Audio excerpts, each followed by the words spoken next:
मेरे प्यारे बच्चों, आप सबों का आलोक फिजिक्स क्लास में मैं आलोक कुमार स्वागत करता हूँ। पिछले क्लास में हम लोगों ने गति के संबंध में विस्थापन और दूरी के बारे में पढ़ा था और गति और विराम के बारे में हम लोगों ने बहुत अच्छा सा खूबसूरत सा एग्जाम्पल लेकर के हम लोगों ने समझा था। तो इस क्लास में बच्चों हम लोग आगे बढ़ने के साथ मैं आपके साथ यही बात कहूँगा कि इस क्लास को मज़ेदार बनाने के लिए आप लोग अपने साथ कॉपी कलम को लेकर के बैठे, है ना, ताकि जो भी इम्पोर्टेंट बातें हो सकी, जो भी तरह के डेफिनेशन मैं यहाँ पे लिखाता हूँ उसे आप अपने कॉपी में तुरंत ही नोट कर लें, जो कि आपके भविष्य के लिए ये सुरक्षित रह सकता है। और हमारे चैनल में जो बच्चे इस क्लास में नए हैं, है ना, उससे सबसे पहले यही मैं कहूँगा कि वो पिछले वीडियो को देख ले ताकि उसे हर बात आसानी से समझ में आ जाए, क्योंकि पीछे बहुत सारी बातें का आज यहाँ पर हम लोग पुनरावृत्ति करेंगे, उसका रिवीजन यहाँ पर हम लोग करेंगे, है ना। तो इस वीडियो को आप लोग सब्सक्राइब करें, है ना, पढ़ने से पहले, और उसको लाइक करें, है ना। और हम लोग चलिए आगे बढ़ते हैं। गति के संबंध में जो भी तरह की चर्चाएं हम लोग कर रहे थे उसको हम लोग आगे बढ़ाते हैं बच्चों। तो आज हम लोग नया चीज़ जानेंगे बच्चों की चाल क्या होता है ना। चाल, जिसको हम लोग जानते हैं स्पीड कहते हैं बच्चों, इसको हम लोग क्या कहते हैं, किसे कहते हैं, चाल।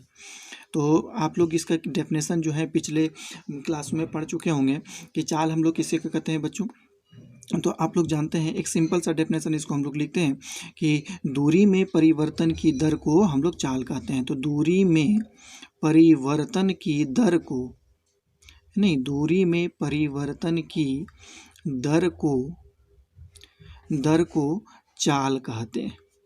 दूरी में परिवर्तन की दर को चाल कहते हैं बच्चों। ये छोटा सा डेफिनेशन है, इसको कई लैंग्वेज में, कई भाषाओं में लिख सकते हैं हम लोग। जैसे या कहेंगे कि इकाई समय में, या फिर इकाई समय में तय की गई, इकाई समय में तय की गई दूरी को चाल कहते हैं। इकाई समय में तय की गई दूरी को हम लोग चाल कहते हैं बच्चों।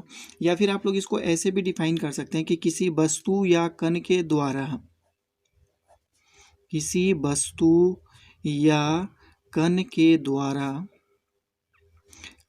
द्वारा इकाई समय में तय की गई दूरी को, इकाई समय में तय की गई दूरी को बच्चों चाल कहते हैं। तो ये 3 डेफिनेशन मैंने आप लोगों के सामने में लिखा है ना। जो भी आप लोगों को अच्छा लगता है आप लोग उसको अपने साथ रख ले। तो आप लोग यहाँ पर एक बात देखते होंगे बच्चों कि चाल का डेफिनेशन लिखने से का संबंध जो होता है वो दूरी के साथ होता है। मतलब चाल का संबंध दूरी के साथ होता है बच्चों, है ना। ये विस्थापन से इसका कोई संबंध नहीं होता है बच्चों, इसका संबंध दूरी के साथ होता है। तो पिछले क्लासों में हम लोगों ने देखा कि दूरी एक अदिश राशि होती है, उसी प्रकार, है कि नहीं, दूरी से संबंध रखने के कारण जो होती है चाल भी क्या हो जाती है बच्चों, एक अदिश राशि होती है। चाल अदिश राशि होती है। क्यों, आप लोग कह सकते हैं क्योंकि, है कि नहीं, इसके पास दिशा नहीं होती है कि नहीं। चाल के पास अपनी दिशा नहीं होती है कि नहीं, दिशा नहीं होती है। चाल सिर्फ ये बतलाता है कि कोई वस्तु कितनी तेजी से गति करती है, उसके पास कितना तेजी है कि नहीं। जैसे कि कोई रेलगाड़ी, है ना, या कोई बस यदि आपका गति कर रही है तो चाल सिर्फ उसके बारे में बताएगा कि वो कितना तेज से गति कर रही है ना, कितना स्पीड वो मोशन में है। लेकिन चाल ये नहीं बताएगा कि उसकी कौन सी दिशा होती है, वो किस दिशा में गति कर रहा है। चाल से आप इसके बारे में नहीं जान सकते हैं बच्चों। तो जिस प्रकार दूरी अपने साथ सभी गुणों को रखती है, चाल भी वही गुण अपने पास भी रखते हैं। तो सबसे पहला गुण होता है चाल का, आप जानते होंगे कि चाल जो होती है वो योगात्मक प्रवृत्ति की होती है बच्चों। चाल क्या होती है, योगात्मक प्रवृत्ति की होती है कि नहीं। चाल योगात्मक प्रवृत्ति की होती है।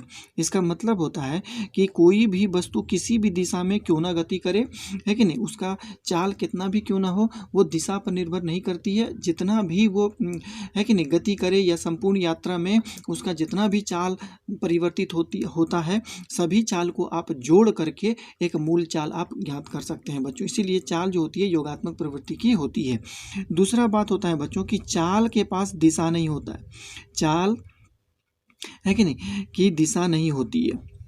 चाल की दिशा नहीं होती है, चाल की दिशा नहीं होती है, दिशा नहीं होती है ना।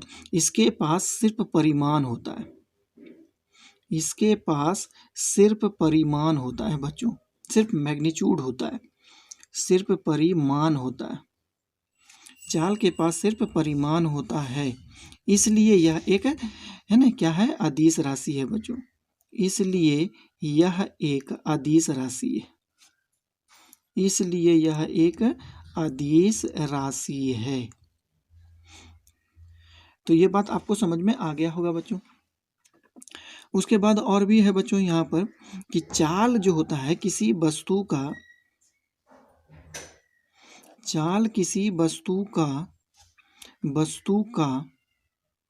है कि नहीं, तेज प्रभाव का मापन करता है, तेज प्रभाव का मापन करता है कि नहीं। तेज, वो कितना स्पीड गति कर रहा है, वो कितना तेजी से गति कर रहा है, सिर्फ उसका वही चीज़ मापन करता है बच्चों, और कुछ भी ये मापन नहीं करता है। जैसे कि मैं एक बात यहाँ पे लिख देता हूँ कि चाल बराबर जो होता है, चाल बराबर होता है बच्चों दूरी बटा समय, चाल बराबर होता है दूरी बटा समय। तो आप इसका मात्रक जान ही गए होंगे, दूरी का मात्रक मीटर होता है और समय का मात्रक सेकंड होता है। अतः इसका मात्रक क्या हो गया, मीटर प्रति सेकंड, या फिर बड़े पैमाने पर आप इसका मात्रक ले लेंगे तो किलोमीटर प्रति घंटा भी होता है बच्चों इसका मात्रक। यदि छोटे पैमाने पर लेते हैं तो सेंटीमीटर प्रति सेकंड आप ले सकते हैं, है ना। तो इस प्रकार हम इसको देखेंगे। देखिए माना कोई वस्तु, जैसे कि माना कोई वस्तु t1 समय में, है ना, जैसे माना कोई वस्तु t1 समय में x1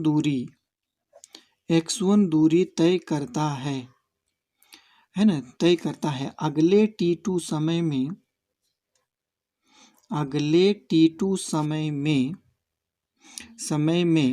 वह x2 दूरी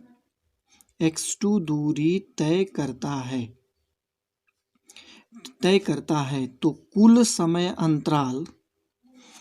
कुल समय t1 प्लस t2 में वस्तु के द्वारा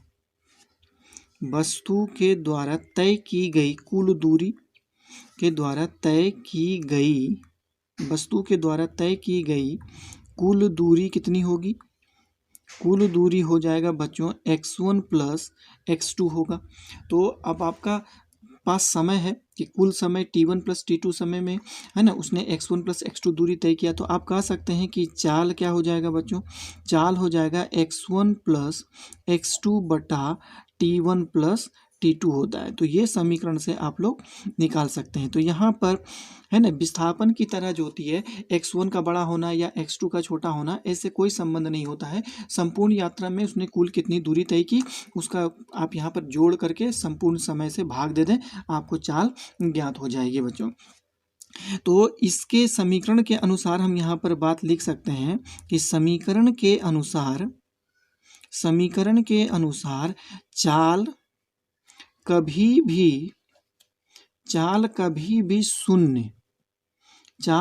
भी शून्य या ऋणात्मक नहीं हो सकती है, शून्य या ऋणात्मक नहीं हो सकती है।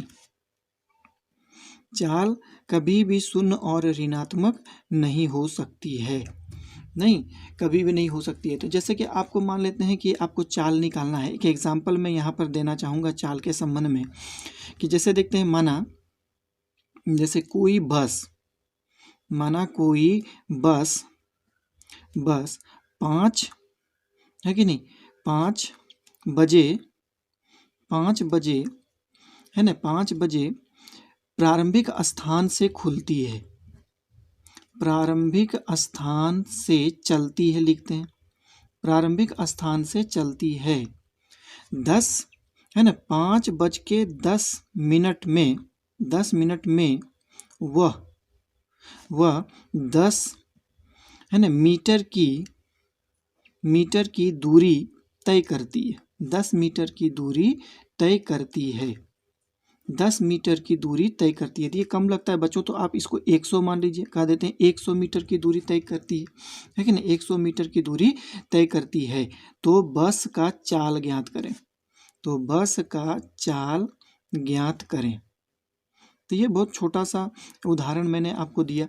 तो यहाँ पर समय देखिए क्या है बच्चों, प्रारंभिक समय कितना है कि नहीं, इतना है। तो हम आप लोग को कहा था कि कुछ भी यदि हो जाए तो प्रारंभिक बिंदु पर जो समय होता है उसको हम लोग शून्य लेकर के चलेंगे, और आगे जो भी होगा तो यहाँ शून्य में सिर्फ 10 मिनट ही आगे बढ़ रहा है बच्चों, तो इसका मतलब है कि वो 10 मिनट में 100 मीटर की दूरी उसने तय किया है। तो यहाँ पर चाल बराबर हम लोग जानते हैं कि दूरी बटा समय होता है बच्चों, तो दूरी कितना हो गया 100 है ना मीटर, और यहाँ पर मिनट हो गया मेरा 10। तो आप इसको काटिए तो आप कह सकते हैं कि उसका है ना चाल कितना था, तो 10 मीटर प्रति मिनट होगा। आप लोग इसको सेकंड में भी बदल सकते हैं। तो ये इसका चाल था बच्चों।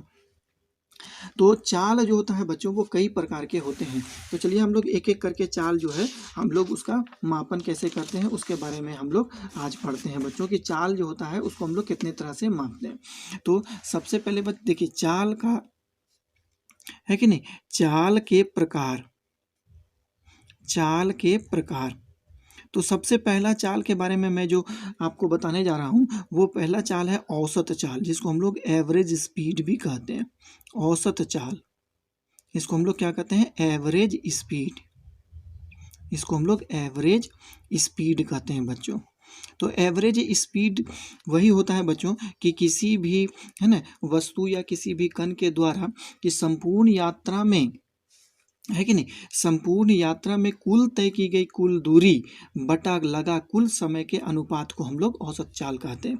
तो हमने क्या लिखा कि देखिए इसका सबसे पहले डेफिनेशन में लिख देता हूँ कि कोई वस्तु है ना, कोई वस्तु के जगह में हम लोग किसी वस्तु को ज़्यादा सुटेबल होगा, है ना, किसी वस्तु के द्वारा है ना, किसी वस्तु के द्वारा है ना उसके संपूर्ण है ना उसके संपूर्ण यात्रा, देखिए उसके संपूर्ण यात्रा में कुल तय की गई दूरी, कुल तय की गई दूरी, कुल तय की गई दूरी तथा है ना कुल दूरी में लगा समय, है ना, कुल दूरी में लगा समय, समय के अनुपात को औसत चाल कहा जाता है, औसत चाल कहा जाता है ना, औसत चाल कहा जाता है बच्चों, है ना। किसी वस्तु के द्वारा उसके संपूर्ण यात्रा में कुल तय की गई दूरी तथा कुल दूरी में लगा समय के अनुपात को हम लोग औसत चाल कहते हैं बच्चों। इसका मतलब हो गया कि औसत चाल बराबर होता है कि कुल तय की गई दूरी, कुल तय की गई दूरी बटा कुल समय, है कि नहीं, कुल समय, जिसका हम लोग अभी तुरंत हम लोगों ने कहा एक्सप्रेशन के रूप में देखा हम लोग कि कुल है ना कुल तय की गई दूरी कितना था x1 प्लस x2 और कुल समय कितना था t1 प्लस t2 था बच्चों। तो इस प्रकार हम लोग दे सकते हैं, है ना, ये इसका व्यंजक भी आप कह सकते हैं, औसत चाल होता है। जैसे एग्जाम्पल मैं आप लोगों को यहाँ पर दे करके दिखाता हूँ क्या होगा। जैसे देखिए कि एक बस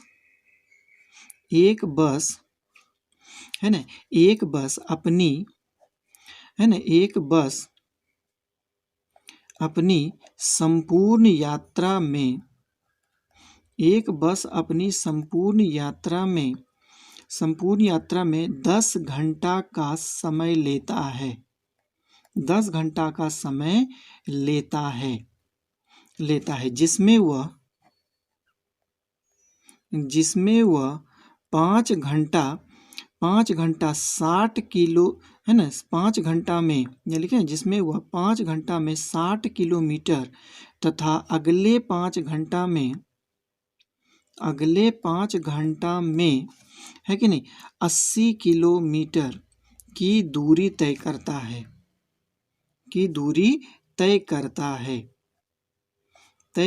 है।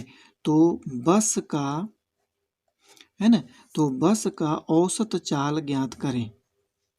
तो बस का औसत चाल ज्ञात करें बच्चों, है ना। तो ये प्रश्न मेरे पास है, तो हम लोग इसको बनाते हैं। देखिए, एक बस अपनी संपूर्ण यात्रा में 10 घंटा का समय लेता है, जिसमें वो 5 घंटा में 60 किलोमीटर तथा अगले 5 घंटा में 80 किलोमीटर की दूरी तय करता है। तो बस का औसत चाल, तो आपको मैंने बताया कि उसने अपनी संपूर्ण यात्रा में, नहीं, संपूर्ण यात्रा में बच्चों जितना दूरी तय करेगा, तो कुल दूरी तय कितना किया बच्चों, देखें कि 60 प्लस 80, और कुल समय कितना लगा उसका 5 प्लस 5 मैंने जोड़ दिया।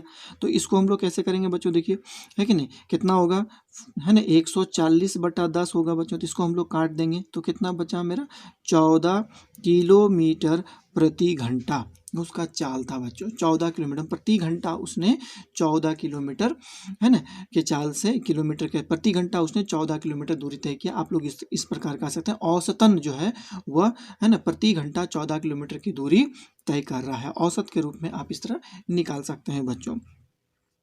तो इस परिभाषा से या इस प्रश्न से आपको बहुत हद तक जानकारी हो गई होगी कि चाल द्वारा जो होता है वो किसी भी गतिशील वस्तु का स्पीड को सिर्फ मेजर करता है कि वो कितना तेजी से गति कर रहा है। वो दिशा, इस प्रश्न में मैं ये नहीं ज्ञात कर सकता हूँ कि उसकी दिशा क्या होगी, नहीं, लेकिन हम लोग बता सकते हैं कि उसकी चाल कितनी है, वो कितना स्पीड गति कर रहा है बच्चों, है ना। तो अब हम इसके बारे में कुछ देखिए, है ना, यहाँ पे बहुत अच्छा चीज़ हम लोग देखेंगे, समझेंगे, पढ़ेंगे और जानेंगे बच्चों।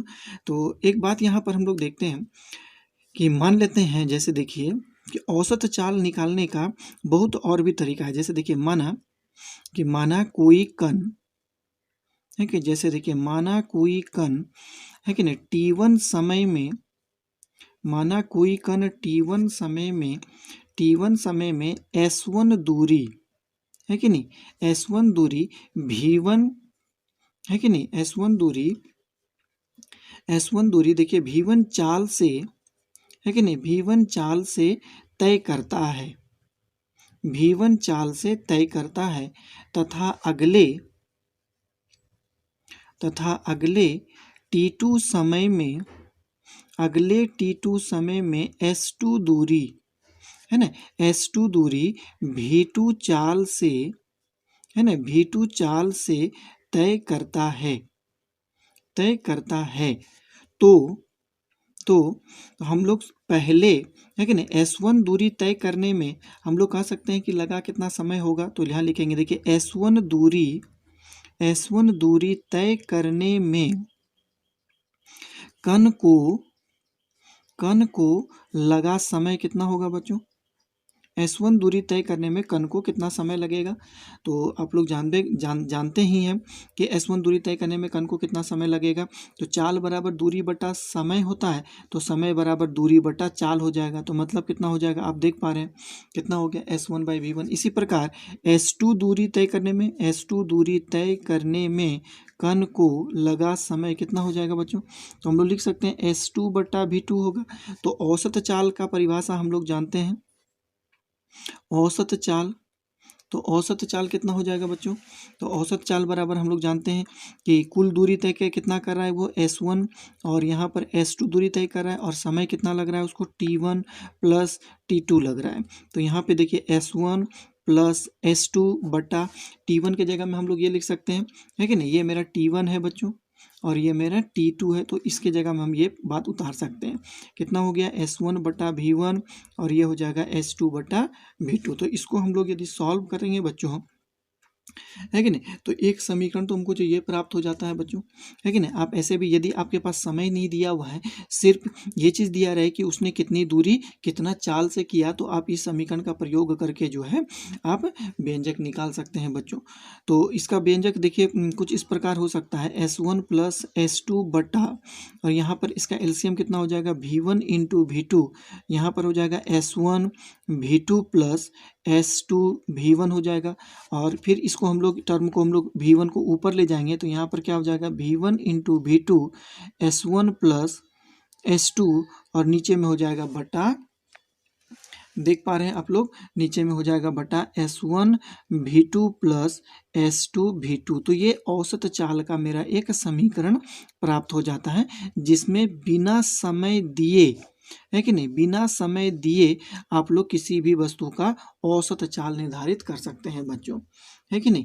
औसत चाल का निर्धारण कर सकते हैं बच्चों। इसको यदि हम इस प्रकार लिखेंगे कि यदि वो दोनों ही समय अंतराल में समान दूरी तय करता है, देखिए यदि, है ना, यदि कण दोनों समय दोनों समय में दोनों समय में समान दूरी तय करता है, दोनों समय में समान दूरी तय करता है, तो औसत चाल कितना हो जाएगा बच्चों।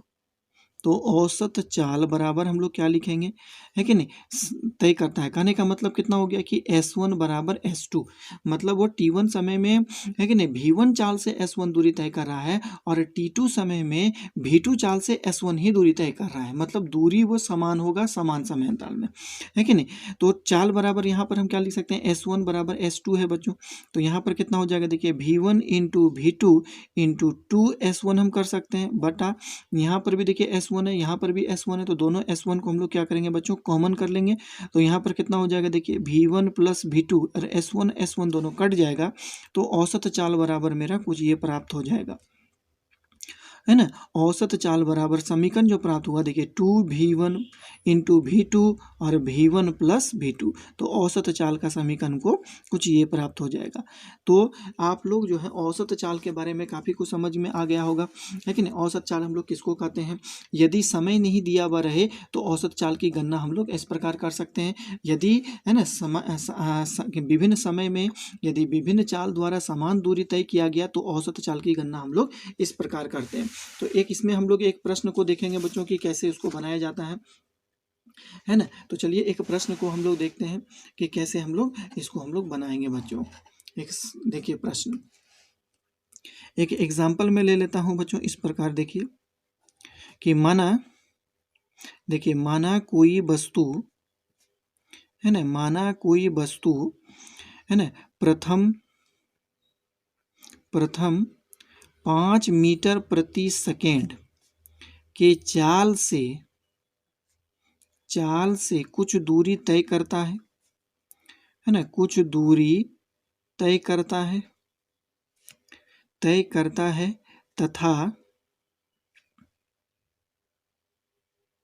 तथा अगला दूरी, है कि नहीं, 4 मीटर प्रति सेकेंड के चाल से तय करता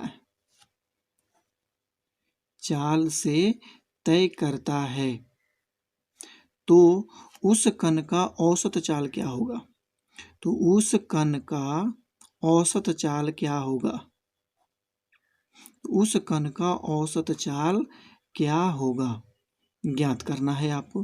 तो मैंने प्रश्न क्या लिखा, देखिए यदि कोई वस्तु प्रथम 5 मीटर प्रति सेकंड के चाल से कुछ दूरी तय करता है तथा अगला दूरी 4 मीटर प्रति सेकंड के चाल से तय करता है, तो उस कण का औसत चाल क्या होगा। तो आप लोग अभी तुरंत देखें कि औसत चाल का जो समीकरण होता है बच्चों कुछ इस प्रकार होता है, हम लोग जानते हैं औसत चाल बराबर क्या होता है, 2V1 इंटू V2 बटा, है ना, V1 प्लस V2 होता है। तो हम लोग इसमें हम लोग उसका वैल्यू को बैठा देंगे बच्चों। तो एक V1 मेरा है 5, तो 5 बैठाएंगे, और V2 है मेरे यहाँ 4, तो 4 बैठाएंगे, और यहाँ पर हो गया 4 प्लस, है ना, 5 प्लस 4, तो कितना हो जाएगा, देखिए 5 गुना 2 10 गुना 4 40 हो गया, और बटा यहाँ पर 9 हो जाएगा। तो इसको आप लोग पॉइंट में भी कन्वर्ट कर सकते हैं, है ना। तो पॉइंट में कन्वर्ट करेंगे तो ये कितना हो जाएगा, औसत चाल 40/9 मीटर पर सेकेंड होगा, है कि नहीं। समथिंग कितना होगा, 4 पॉइंट कुछ आता है बच्चों। तो इसी तरह जो है आप लोग इसको न्यूमेरिकल्स को सॉल्व कर सकते हैं। तो दूसरा प्रकार का चाल जो होता है ना बच्चों, वो क्या होता है, चलिए हम लोग आगे बढ़ते हैं। दूसरे प्रकार के चाल जो हम लोग जानते हैं वो क्या होता है, तात्क्षणिक चाल होता है बच्चों। दूसरे प्रकार का चाल देखेंगे, दूसरा प्रकार का जो चाल होता है वो तात्क्षणिक चाल, किसको हम लोग कहते हैं, हम लोग देखेंगे तात्क्षणिक चाल। तात्क्षणिक चाल जिसको हम लोग स्पॉन्टेनियस, है कि नहीं, स्पॉन्टेनियस, है कि नहीं, स्पॉन्टेनियस स्पीड भी हम लोग कहते हैं,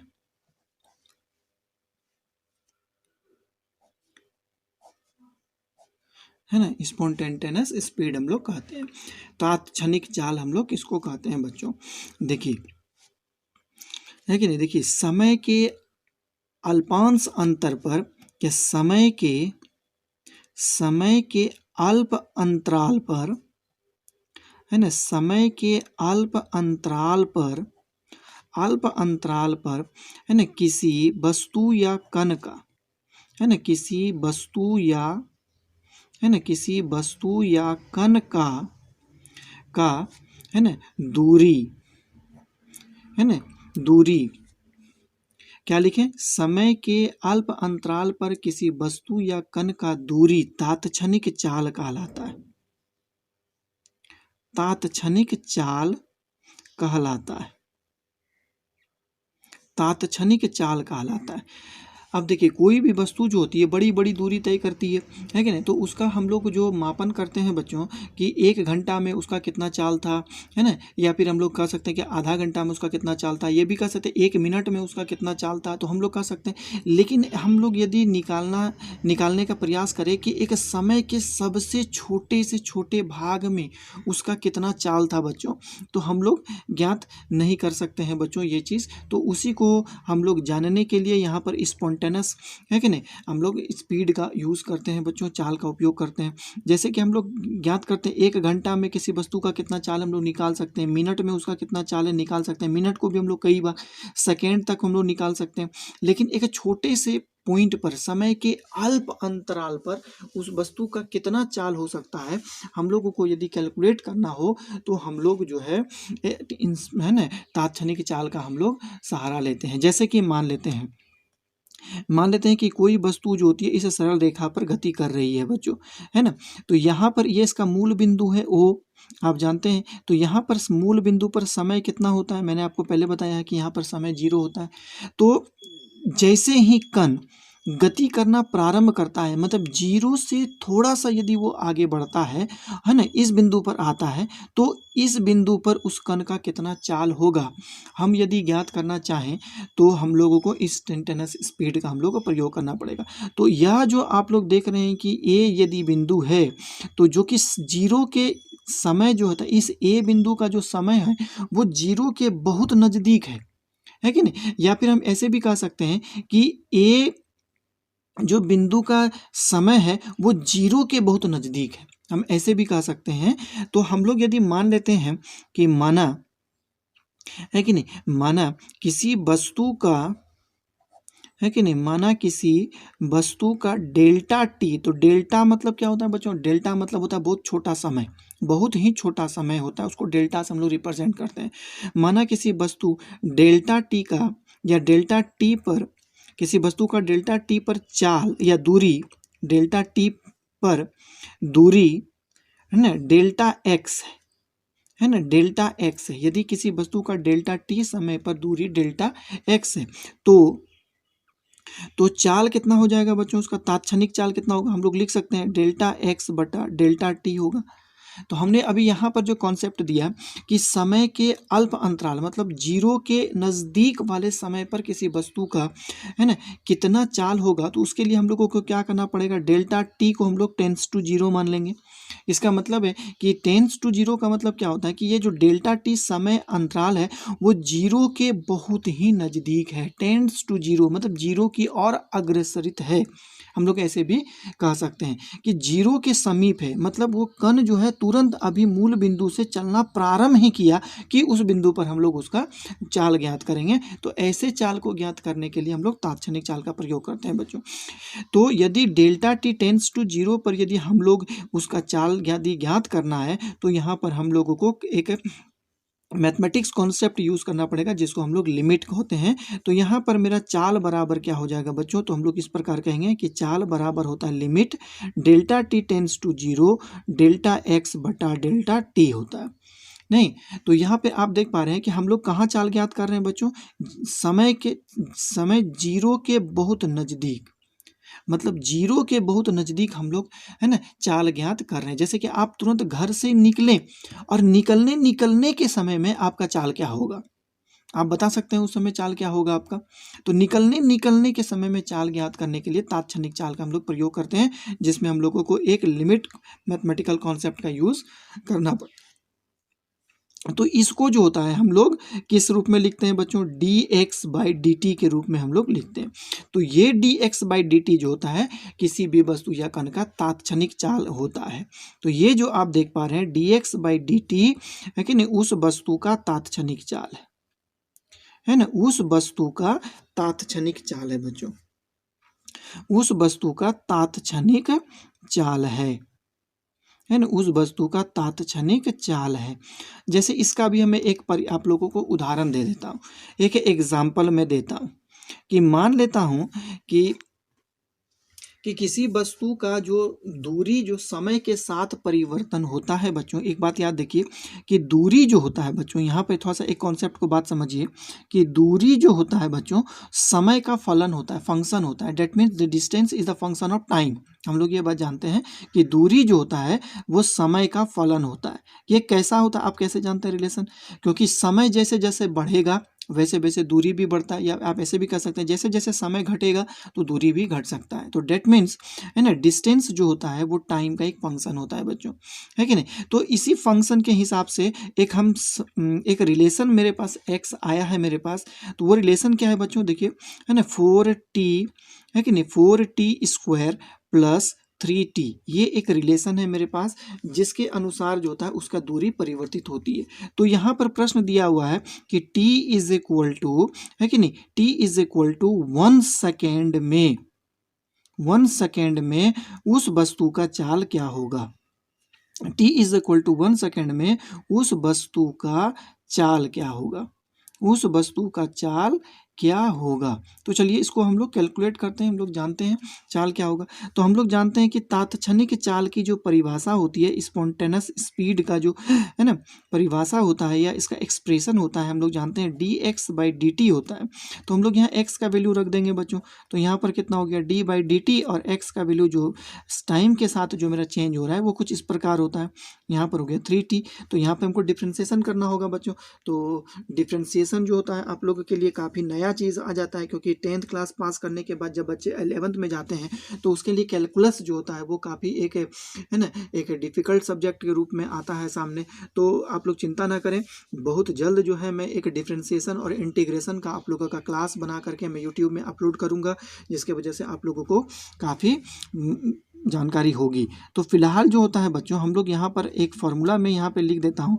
जैसे d/dx x⁴n का यदि हम लोगों को डिफ्रेंसिएशन करना है तो इसका फॉर्मूला होता है n x⁴n-1, है ना। तो यहाँ पर जैसे 4 एक कांस्टेंट टर्म होता है, कांस्टेंट टर्म का इंटीग्रेशन 0 होता है। फिलहाल यहाँ पर t यहाँ पर वेरिएबल के रूप में होता है बच्चों, इसीलिए हम लोग 4 को कांस्टेंट रूप में बाहर निकाल देते हैं। तो ये हो जाएगा d/dt और ये हो जाएगा t²।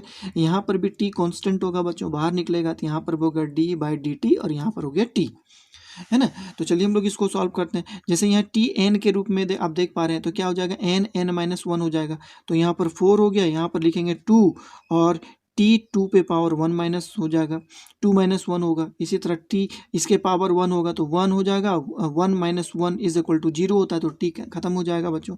तो यहाँ पर कितना होगा 8t पे पावर 1 प्लस यहाँ पर हो जाता है 3।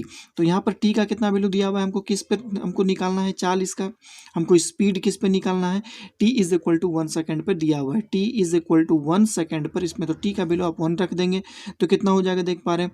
तो t का वैल्यू रखेंगे 8 1 और तो 1 × 8 8 होता है, 8 + 3 इज इक्वल टू कितना हो जाएगा 8 11 हो जाएगा यूनिट, 11 यूनिट, है कि नहीं। तो ये चीज़ मेरा जो है उसका स्पीड हम लोगों को निकल जाता है बच्चों, है ना, ये उसका 11 यूनिट निकलेगा।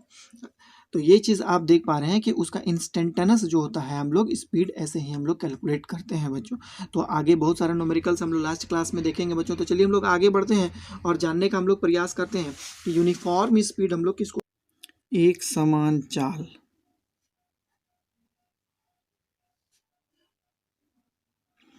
तो इसका परिभाषा हम लोग इस प्रकार देखते हैं बच्चों। चलिए देखते हैं। देखिए समान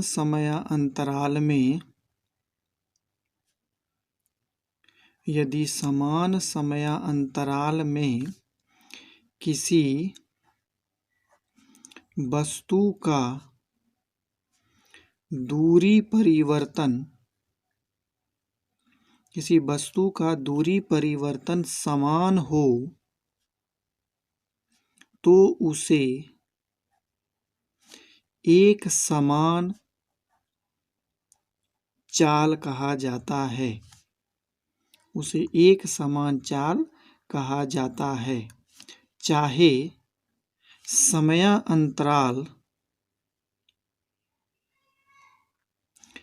समयांतराल कितना भी छोटा क्यों ना हो। चाहे समय अंतराल कितना भी छोटा क्यों ना, है ना, क्यों ना हो, है ना, उसको हम लोग एक समान चाल कहते हैं बच्चों। तो यदि समान समय अंतराल में किसी वस्तु का दूरी परिवर्तन समान हो, है ना, तो उसे हम लोग एक समान चाल कहते हैं, चाहे समय अंतराल कितना भी छोटा क्यों ना हो। तो चलिए उसको हम लोग ग्राफ में देखेंगे बच्चों, है ना। ग्राफ में देखने से पहले हम लोग यहाँ पे इसको समझ लेते हैं बच्चों।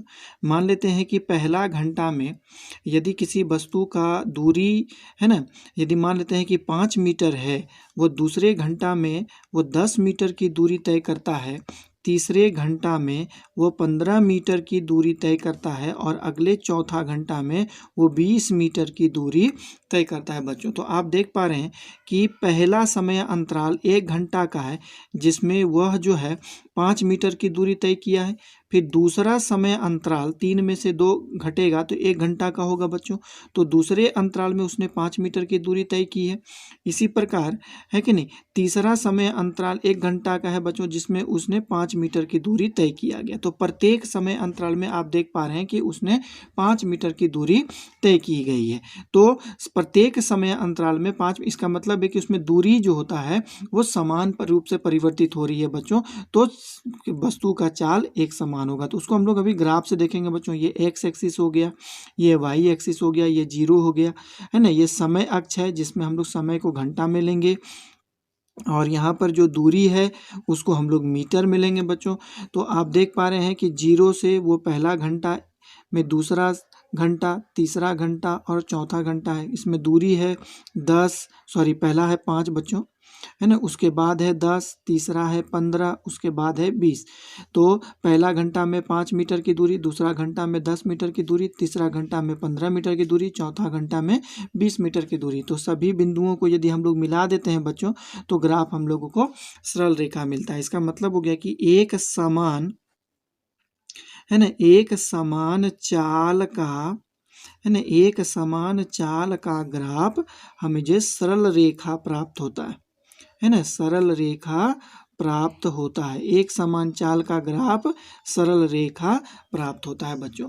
तो यदि हम एक बार देखते हैं कि यदि यह ग्राफ यदि समय अक्ष के साथ यदि थीटा कोण बनाता है बच्चों इस प्रकार, और यहाँ से यदि हम एक लंब समय अक्ष पर डाल देते हैं जिसका नाम है ए और बी दे देते हैं, तो टेन थीटा लेने से क्या मुझे फ़र्क पड़ता है बच्चों। देखिए तो टेन थीटा बराबर क्या हो जाएगा, ये हो जाएगा ए बी और आधार आपका ओ बी है। तो ए बी आप देख रहे हैं कि दूरी अक्ष के समांतर है, तो इसको हम लोग ए बी को दूरी भी लिख सकते हैं, और ओ बी समय अक्ष है तो इसको हम लोग समय भी लिख सकते हैं। तो आप ये भी जानते हैं कि दूरी बटा समय चाल कहलाता है बच्चों। तो इसका मतलब हो गया कि ये जो ग्राफ मैंने लिया उस ग्राफ का यदि हम लोग टेन थीटा ले लेंगे तो वो चाल देता है, और इस टेन थीटा को हम लोग उस ग्राफ का ढाल कहते हैं बच्चों, उसको हम लोग स्लोप कहते हैं, इसको प्रवणता कहते हैं बच्चों। तो इसका मतलब हो गया कि दूरी वर्सेस समय के बीच, है ना, के बीच खींचा गया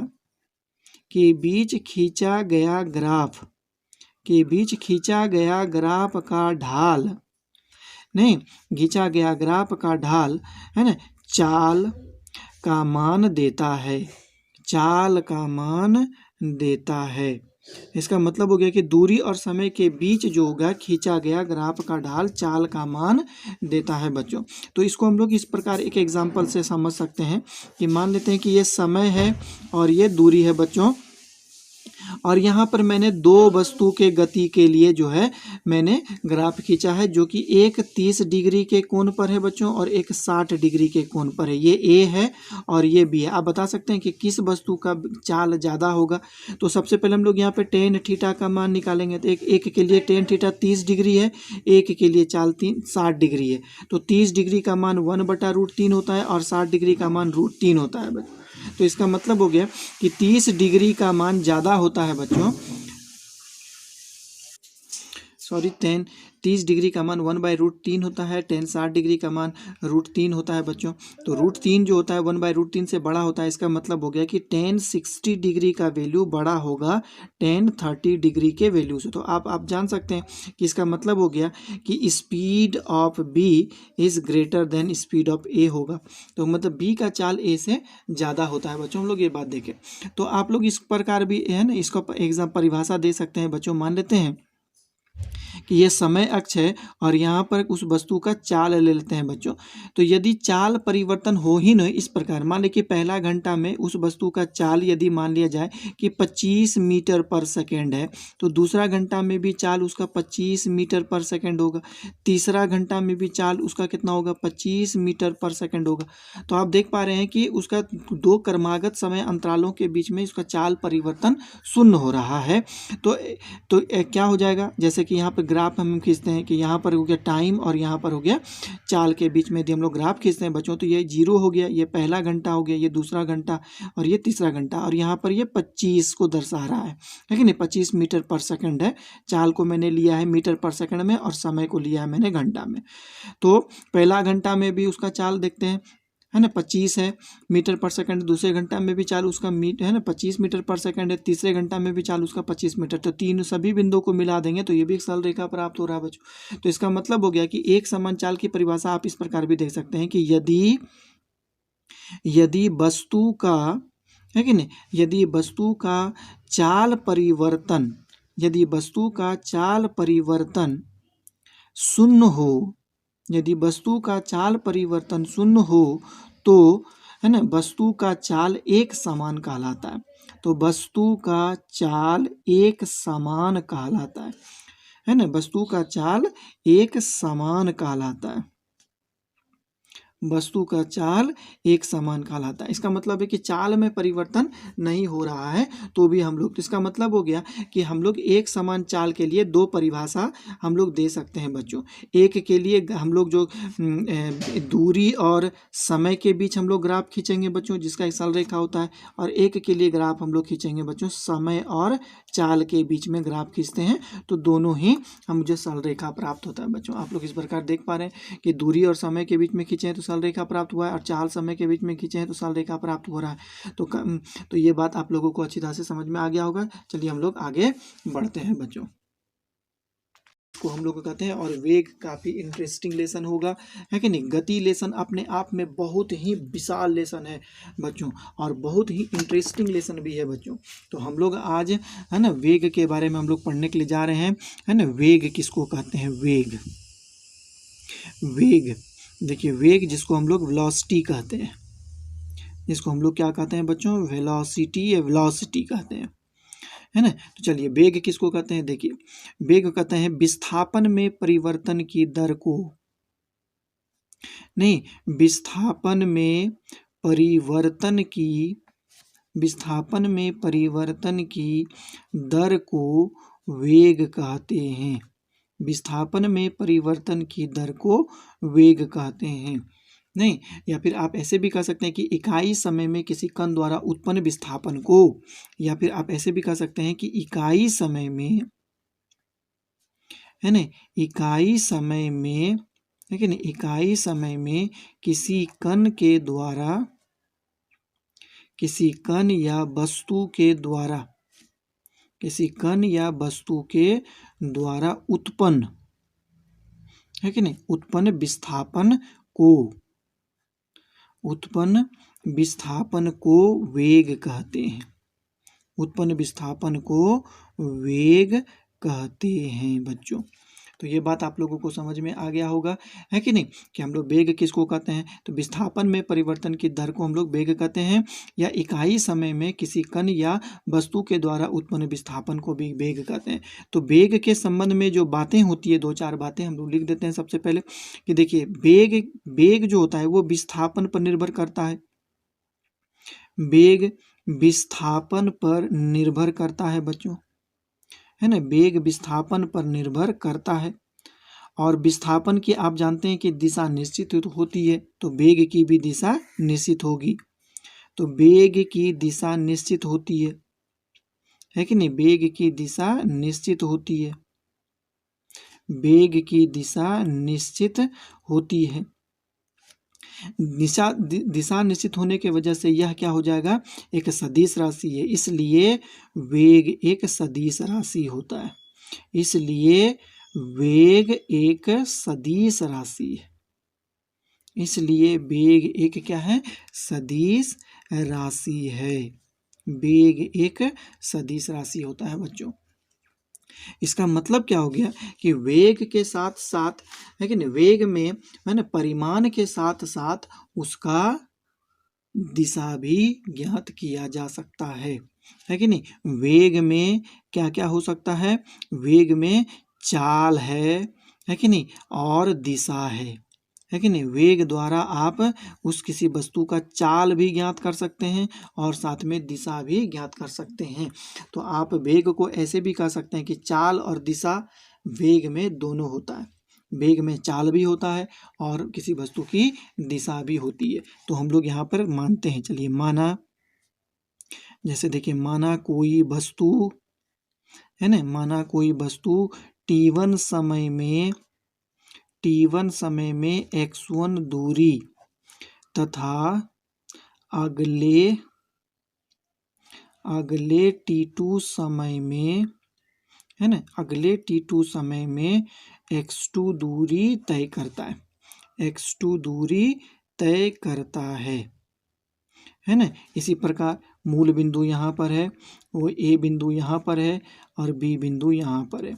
तो हम कह देते हैं कि ये दूरी x1 है और ये दूरी आपका x2 है, और ये दूरी तय करने में उसको t1 समय लगा है, यहाँ पर t1 समय लगा है, और ये दूरी तय करने में उसको t2 समय लगा है ना।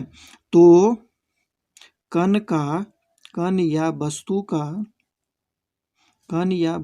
का है ना t2 माइनस t1 समय में है ना विस्थापन कितना हो जाएगा। उस दिन मैंने आप लोगों को बताया था बच्चों कि विस्थापन कितना हो जाता है, x2 माइनस x1 हो जाएगा।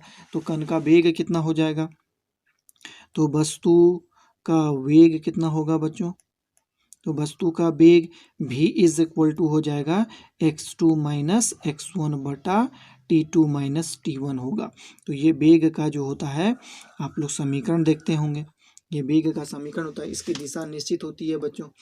तो बात यहाँ पर आता है कि कंडीशन लगा दिया जाए उसी दिन के जैसा शर्त यदि यहाँ पर लगा दिया जाए, पहला नंबर का शर्त, यदि x2 दूरी बड़ा है x1 से, तो कहने का मतलब हो यदि अंतिम दूरी बड़ी है प्रारंभिक दूरी से तो वस्तु का वेग धनात्मक होगा, तो वस्तु का वेग क्या हो जाएगा, पॉजिटिव हो जाता है। वही दूसरा नंबर का कंडीशन है, यदि x1 बड़ा हो जाए x2 से, तो समीकरण से आप देखिए, तो वस्तु का वेग क्या हो जाएगा, निगेटिव हो जाएगा। वहीं यदि तीसरा नंबर का कंडीशन लगा दिया जाए, यदि एक मतलब समय अंतराल में दूरी में परिवर्तन हुआ ही नहीं तो x2 minus x1 is equal to 0 हो जाएगा, तो वस्तु का वेग शून्य हो जाएगा, नहीं तो वस्तु का वेग इज इक्वल टू 0 हो जाता है बच्चों। तो कहने का मतलब हो गया कि वेग धनात्मक भी हो सकता है, ऋणात्मक भी हो सकता है और शून्य भी हो सकता है। वेग धनात्मक, ऋणात्मक तथा शून्य हो सकता है, धनात्मक, ऋणात्मक तथा शून्य हो सकता है बच्चों। तो इतना बात आप लोग जाने बच्चों। तो वेग जो होता है का मात्रक क्या होता है, आप देखिए वेग का मात्रक हम लोगों ने जाना कि वेग बराबर क्या होता है, विस्थापन बटा समय होता है। वेग क्या होता है, विस्थापन बटा समय। तो विस्थापन का मात्रक वही मीटर होता है ना बच्चों, और समय का मात्रक सेकंड होता है। तो इसका भी मात्रक चाल की तरह मीटर प्रति सेकंड होगा, या फिर आप लोग बड़े मात्रक में मापेंगे तो किलोमीटर प्रति सेकंड होगा। यदि आप सीजीएस में मापते हैं तो सेंटीमीटर प्रति सेकंड होगा बच्चों। तो इस प्रकार जो होता है इसका अलग अलग मात्रक होता है। तो वेग के भी प्रकार होते हैं बच्चों। वेग के प्रकार कौन कौन होते हैं देखेंगे, है कि नहीं। वेग के प्रकार नहीं कर सकते कि इसको अलग अलग तरह में स्टडी हम लोग जो करते हैं बच्चों वही चीज़ देखेंगे। तो सबसे पहला इसमें होता है एक समान वेग क्या होता है, देखेंगे यूनिफॉर्म वेलोसिटी क्या होता है। एक समान वेग, जिसको हम लोग क्या कहते हैं बच्चों, यूनिफॉर्म वेलोसिटी, है कि नहीं। यूनिफॉर्म वेलोसिटी क्या होता है। तो हम लोग इसका डेफिनेशन तो बच्चों हम लोग लिखे ही हैं, हम लोग जानते ही हैं। चलिए हम लोग नेक्स्ट पेज में जो है इसका डेफिनेशन को हम लोग लिखेंगे, है कि नहीं। एक समान वेग क्या होता है, वेग देखेंगे बच्चों क्या होता है एक समान वेग। देखिए किसी समान समय अंतराल में,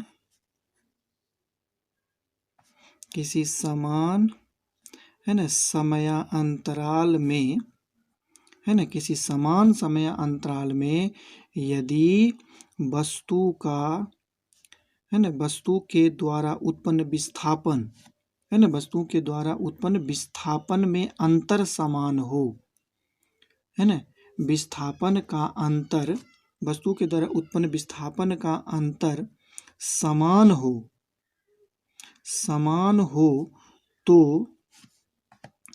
तो वस्तु का वेग एक समान कहा जाता है। वस्तु का वेग एक समान कहा जाता है। वस्तु का वेग एक समान कहा जाता है, चाहे समय अंतराल, है ना, चाहे समय अंतराल कितना भी छोटा क्यों ना हो, कितना भी छोटा क्यों ना हो। तो ये बात हम लोग जानते हैं बच्चों। किसी समान समय अंतराल में यदि वस्तु, है ना, के द्वारा विस्थापन का अंतर यदि समान हो तो वस्तु का वेग एक समान कहा जाता है, चाहे क्या हो बच्चों, है ना, समय अंतराल कितना भी छोटा क्यों ना होगा। जैसे हम लोग जानते हैं कि प्रथम घंटा में यदि वस्तु का विस्थापन मान लिया जाए कि 5 मीटर है ना, दूसरे घंटा में वस्तु का विस्थापन यदि कहा जाए 10 मीटर है, तीसरे घंटा में यदि वस्तु का विस्थापन यदि 15 मीटर है, तो अंतराल आप देख लीजिए, ये 1 घंटा का अंतराल में ये भी 5 मीटर का है कि नहीं। विस्थापन इसमें दूसरे समय अंतराल में इसका भी कितना होगा, 5 मीटर होगा। तो समान समय अंतराल में विस्थापन में अंतर भी समान होगा, तो उसको हम लोग क्या कहेंगे, एक समान वेग कहेंगे। इसका मतलब होगा यहाँ वेग निकाल सकते हैं, ये विस्थापन 5 है, 1 है, तो 5 मीटर हो गया। दूसरे समय अंतराल में 5/1 5 होगा, तो मतलब वेग समान होता है इसमें। आप ये भी कह सकते हैं कि एक समान वेग क्या होता है कि कह सकते हैं कि संपूर्ण यात्रा में यदि कण का वेग समान हो तो उसको हम लोग एक समान वेग कहेंगे। हम आपको आगे में लिखेंगे वो परिभाषा, फिलहाल आप इसका ग्राफ देखिए बच्चों। तो मान लेते हैं कि ये आपका समय अक्ष है और ये जो है विस्थापन अक्ष होगा बच्चों। ये विस्थापन अक्ष है और ये समय अक्ष होता है। तो विस्थापन को हम लोग मीटर में ले रहे हैं और समय को हम लोग घंटा में ले रहे हैं बच्चों। तो यहाँ 1 हो गया, यहाँ 2 हो गया, ये 3 होगा, ये 4 होगा। इसी प्रकार यहाँ लेंगे 5 होगा मीटर, यहाँ 10 मीटर और ये 15 मीटर। तो 1 के लिए 5 मीटर, 2 के लिए 10 मीटर, 3 के लिए 15 मीटर मिलता है। सबों को हम मिला देंगे तो हमको एक सरल रेखा प्राप्त होती है। तो कहने का मतलब होगा कि एक समान वेग का ग्राफ, एक समान वेग का ग्राफ नहीं, एक समान वेग का ग्राफ सरल रेखा प्राप्त होता है ना, सरल रेखा प्राप्त होता है। एक समान वेग का ग्राफ सरल रेखा प्राप्त होता है बच्चों, है ना, ये एक सरल रेखा होता है। मान लेते हैं कि ये सरल रेखा, है ना, ये समय अक्ष के साथ यदि थीटा कोण बनाता है और इससे मैं एक परपेंडिकुलर ड्रॉ कर देता हूँ, है ना, तो ये क्या होगा, विस्थापन है, ये ए है और ये बी है, तो यहाँ पर यदि हम टेन थीटा ले लेते हैं तो tan theta is equal to हो जाएगा ए बी बटा ओ बी होगा बच्चों, चूँकि यहाँ ओ है। तो आप लोग देख पाते हैं कि ए जो है विस्थापन है और ओ बी क्या है, समय है। तो इसका मतलब हो गया कि ये एक वेग होगा। तो कहने का मतलब हो गया कि विस्थापन और समय के बीच में खींचा गया ग्राफ है ना, विस्थापन और समय के बीच है ना, विस्थापन और समय के बीच खींचा गया ग्राफ, नहीं खींचा गया ग्राफ का ढाल, ढाल क्या होता है, टेन थीटा होता है कि नहीं। ग्राफ का ढाल वेग के मान है ना, वेग के मान को दर्शाता है, वेग के मान को दर्शाता है ना। तो आप ऐसे भी जानते हैं है ना, विस्थापन और समय के बीच में खींचा गया ग्राफ का ढाल वेग के मान को दर्शाता है। जिसका ढाल जितना ज़्यादा होगा वेग उतना ही ज़्यादा होगा। जैसे हम लोग चाल में हम लोग देखें बच्चों, उसी प्रकार यहाँ पर भी देखेंगे। तो दूसरा एक समान चाल का जो होता है, मान लीजिए कि पहला घंटा में यदि कण का वेग है ना, पहला घंटा में यदि कण का वेग मान लेते हैं कि 5 मीटर पर सेकेंड है, तो दूसरा घंटा में भी कण का है ना 5 मीटर पर सेकेंड हो, तीसरा घंटा में भी यदि 5 मीटर पर सेकेंड हो, है ना, वेग परिवर्तन हो ही नहीं रहा है ना, तो उसको भी हम लोग क्या कहेंगे, एक समान चाल कहेंगे। इसका भी हम लोग ग्राफ यदि देखेंगे, यदि समय अक्ष है और ये वेग अक्ष हम लोग ले लेते हैं, नहीं तो वेग अक्ष ये 0 हो गया पहला घंटा, ये दूसरा घंटा, ये तीसरा घंटा, ये चौथा घंटा हो जाएगा। तो यहाँ पर हम लोग लेते हैं 5, है कि नहीं। ये मीटर पर सेकंड में वेग को ले रहे हैं और समय को हम लोग घंटा में ले रहे हैं बच्चों। तो पहला घंटा में भी 5 था, दूसरे घंटा में 5 मीटर पर सेकंड, तीसरे घंटा में 5 मीटर, चौथे घंटा में। तो हम लोग इस प्रकार देखेंगे कि ये एक सरल रेखा हम लोगों को प्राप्त होता है। तो हम लोग क्या जानते हैं, इस कैसे कहेंगे, एक समान वेग को हम लोग इस प्रकार भी परिभाषित कर सकते हैं, यदि समान समय अंतराल में वेग परिवर्तन यदि शून्य हो, है ना, वेग परिवर्तन शून्य हो, यदि समान समय अंतराल में, देखिए इसको ऐसे भी लिखेंगे, यदि समान समय अंतराल में है ना, यदि समान समय अंतराल में वेग परिवर्तन शून्य हो, है ना, वेग परिवर्तन शून्य हो, है ना, वेग परिवर्तन शून्य हो, तो वस्तु का वेग एक समान कहलाता है। तो वस्तु का वेग एक समान कहलाता है बच्चों, है ना, वस्तु का वेग एक समान कहलाता है। तो ये बात आप लोगों को समझ में आ गया होगा कि विस्थापन में परिवर्तन समान होता है, चाहे समय अंतराल में परिवर्तन कितना भी छोटा ना हो, क्यों ना हो और समान हो। और यहाँ दूसरी परिभाषा है कि समय अंतराल में वेग परिवर्तन यदि शून्य होता है, वेग में यदि परिवर्तन ना हो तो हम लोग कहेंगे कि वो एक समान वेग होगा बच्चों। तो यहाँ पर ये वेग था। लेकिन एक बात यहाँ पर और बच्चों, आप लोग इस बात को जानिए क्या, कि देखिए एक समान, थोड़ा सा एक बात को हम लोग यहाँ पर मेंशन कर देना चाहेंगे कि एक समान वेग के लिए, नहीं एक समान वेग के लिए वेग समय वक्र का, है ना, वेग समय वक्र का है ना, या वेग समय वक्र का वेग समय का ग्राफ लिखे ना, वेग समय का ग्राफ का क्षेत्रफल है ना, का क्षेत्रफल विस्थापन के बराबर होता है बच्चों। इस बात को जानिएगा, है ना, विस्थापन के बराबर होता है, विस्थापन के बराबर होता है। इसको आप लोग साबित भी कर सकते हैं। एक समान वेग के लिए वेग समय का ग्राफ का क्षेत्रफल है कि नहीं। चलिए हम लोग इसको देखते हैं कि कैसे होता है ये। मान लेते हैं कि ये समय अक्ष है और ये वेग है बच्चों, इस प्रकार होगा। तो आप लोग देख पा रहे हैं कि वेग समय का वक्र एक समान वेग में एक साल रेखा होता है। तो मान लेते हैं कि कण किसी क्षण t1 समय पर यहाँ पर है बच्चों, और यहाँ पर क्या होगा, दूसरे समय अंतराल है t2 है बच्चों, है कि नहीं। तो ये तो कण का वेग मान लेते हैं v1 है, लेकिन ये क्या है, यहाँ से यहाँ तक समय t1 है और यहाँ से यहाँ तक समय t2 है। तो इसका नाम क्या हो जाएगा, ABCD। ये बात आपको समझ में आ गया होगा। एक समान है कि नहीं, वेग में वेग समय वक्र एक सरल रेखा होता है। तो हम लोग इमेजिन करते हैं कि समय के किसी क्षण t1 पर कण यहाँ पर है और ये उसका वेग यहाँ कण यहाँ पर है जिसका वेग में परिवर्तन नहीं हो रहा है, वेग v1 और यहाँ पर भी v1 है। तो ए बी सी डी का क्षेत्रफल कितना हो जाएगा बताइए। तो ए बी सी डी का क्षेत्रफल कितना होगा?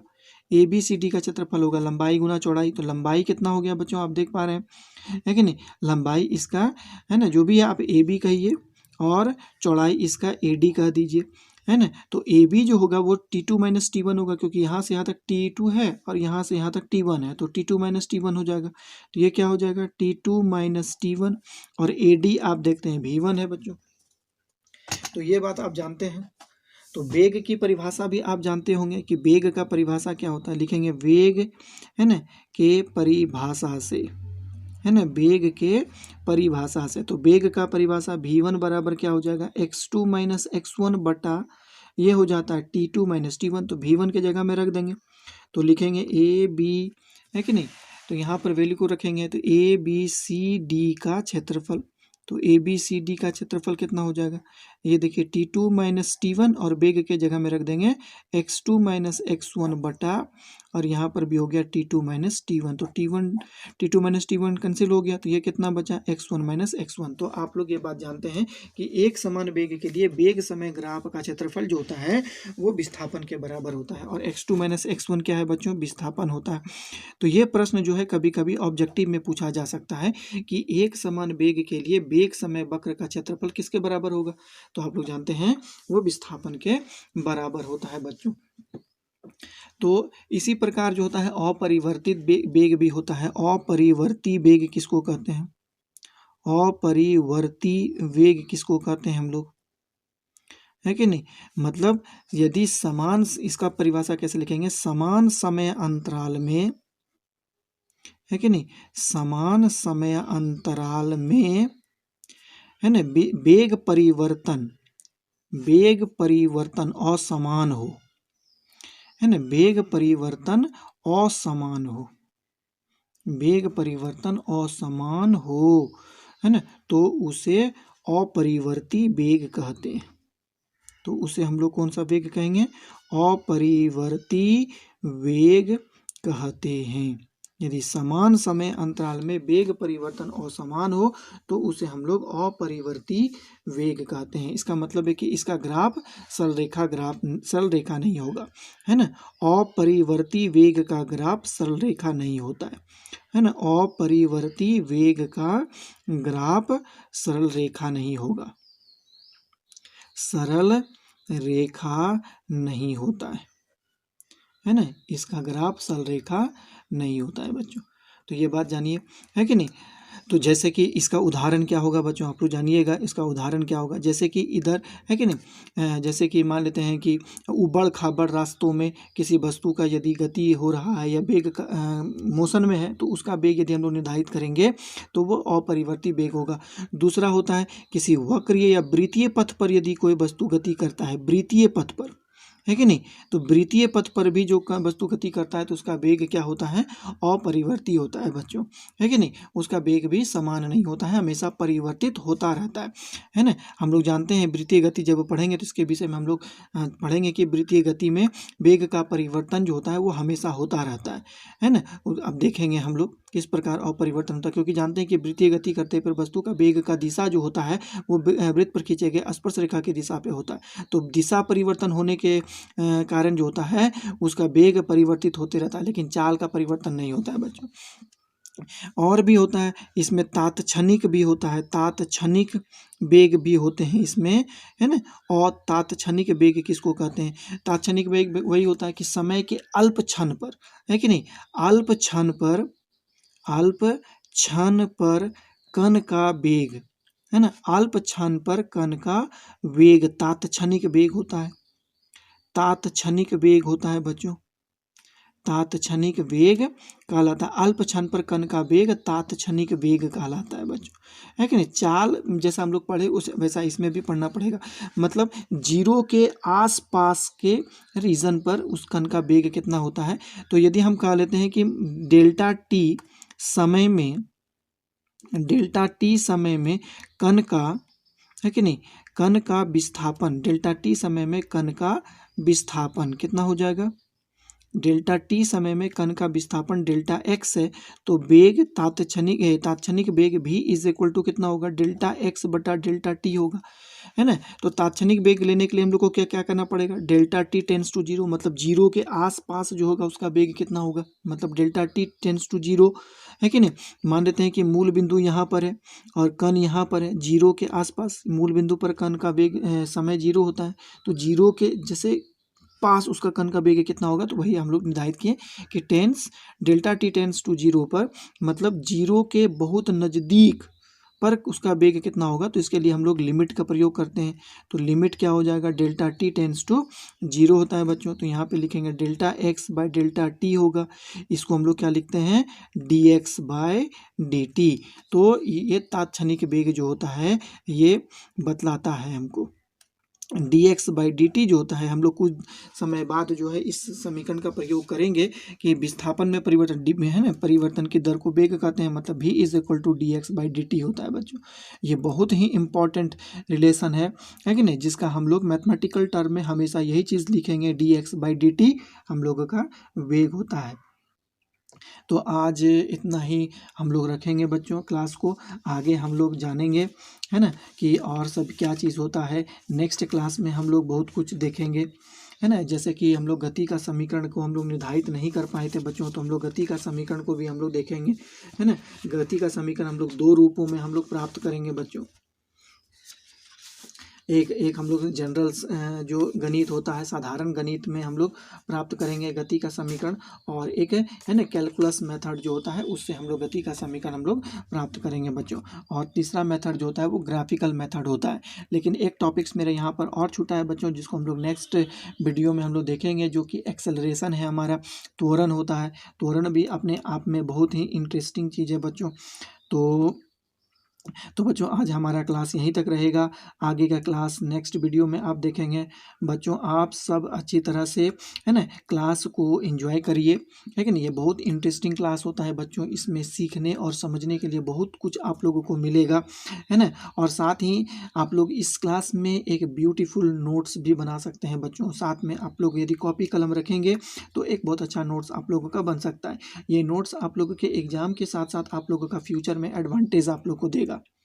आप लोग यदि इस नोट्स को तैयार रखेंगे बच्चों, तो ये आप लोगों का एग्ज़ाम में तो काम आएगा ही आएगा, लेकिन साथ में आप लोगों को फ्यूचर में जब आप लोग आगे के पढ़ाई करने के लिए जाइएगा, है ना, तो वहाँ पर भी आप लोगों को काफ़ी एडवांटेज आप लोगों को देगा बच्चों।